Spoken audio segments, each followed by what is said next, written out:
Everyone knows that real estate is tough today. Affordability, interest rate, taxes, insurance. So maybe, just maybe, you shouldn't buy real estate first. Maybe you should buy a cash flowing business first. We're going to have this conversation with the one and only Bo Eckstein, the concierge to small business lending. Bo, I got to tell you, in this environment, the right answer might be for some of us buying a business first. I don't know if you ever thought the one rental at a time guy would say that, but you know what? It just might be the first move. Yeah. Look, I'm always real estate, but I also, coming from a real estate background and getting into the business ownership side, I realized I was missing one key element, which was having enough cash flow. If you're making 80, 130 a year living in California, you're just scraping by. It's going to be hard for you to save up for a down payment. If you're doing real estate the conventional way, meaning save up for a down payment, Yep. you're maybe not out there as a fix and flipper and know all these creative strategies and buying sub to with, many people don't buy real estate that way. They buy it the old school of, long term. So yeah, I see a lot of people that are frustrated. They understand what I tell them. Look, your real estate is a long-term game, and that's, everybody tells you that on this channel, right? So you're not going to get rich quick, but you'll get rich over time.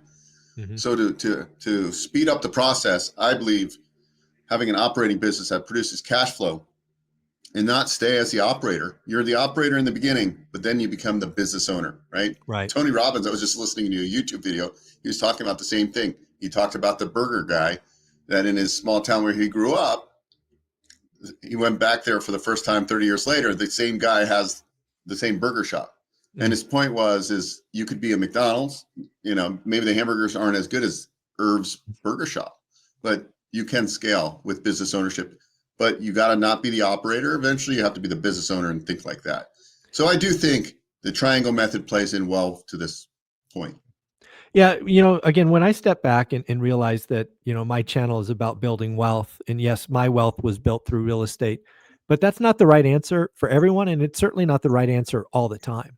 When I think about what's going on in the market today, and, I just think about your world of small businesses.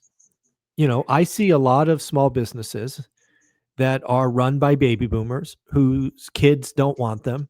And I think there's a lot of assets that could be bought with seller financing. You and I have talked for years now about small business loans being frankly even more flexible than real estate loans, right? 10% down, investment portion. I mean, there's so many things you could do that, in the world we're in today, I think the opportunity to buy value, get seller financing is in small businesses.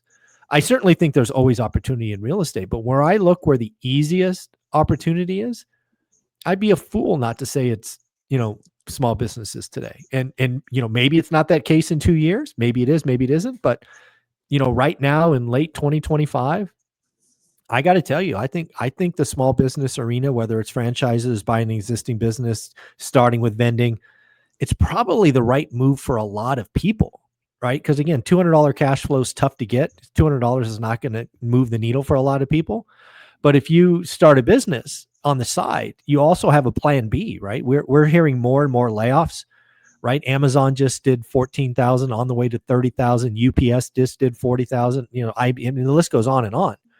And I'm just looking at the world going, man, if I was still employed, I'd be nervous. And I'd be looking for that plan B. And plan B might be picking up a mom and pop service thing and getting some seller financing and rocking and rolling, Mo. I think you're in the right spot. And also, I think too, if you're a high paid person, you don't really have necessarily an income. If you're a high paid salesperson or, work in tech, you're making a lot of money. And so that helps you invest in real estate faster than the majority of people that are a normal job where they're making 100 grand. So I think you have to look at your situation, but yes, your job at Salesforce could be eliminated. Yeah. And the CEO is telling you that basically. He came he is. Yes, he is. And I mean, here's the thing. I'm about to invest, knock on wood, in a business as a minority partner. And it's a franchise home service, and it's been run a guy in a truck. He never scaled the franchise like he was supposed to. The average franchise in this in their item 19, which is where they put their earnings, probably does about 800,000 in top line revenue. This is a one-man show and it's doing 170,000. We're going to get seller financing on it, and I'm going to come in with a little bit of cash as an investor. And we believe, because we know another guy that runs the same franchise in another market, he's doing, I think, 1.7 million and 1.5 million in top line revenue. So we're investing in some young bucks, because I'm not a young buck anymore. But see, that's what I'm starting to look at, those opportunities, because there's a lot of those people with a little bit of capital. There's a couple of us, and we're just doing it as a group. So it's so I see opportunity for us in that space. But for these young guys, the guy makes 40 or 50 grand a year on a W-2. He has nothing to lose. We're helping him get into the business. It's very exciting. So even if you don't, there's a lot of people out there with pockets, deep pockets. I don't have deep pockets, but one day I will. Real deep pockets. But the point is, I have some money and I will invest in deals. So there's people like me. There's people like Zuber who might have a little bit bigger, deeper pockets, right?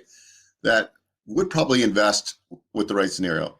You know, you're a little bit more risk averse than I am probably, but you know, there's money out there. So even if you don't have the money, you can create the money with the great business plan and finding the deal. Same thing in real estate, right? You find the deal, the money will come. Yeah, that's really my takeaway. Again, I think when we talk on this channel, and I think about what we do here, building wealth, you got to know who you are, know thyself, right? Again, you know, in my world, you know, I was a very high paid commission folks who was very good at their job and had the income to match that. So we chose one route, but that's not the route for everyone, right? I think the route for a lot of people, especially in this new era of AI, I don't know why more people wouldn't create a plan B. Right. Again, some of my worst days of my career were sitting in a conference room going, how am I going to let go 10 people, 12 people, 25 people? Because you know them and you care for them.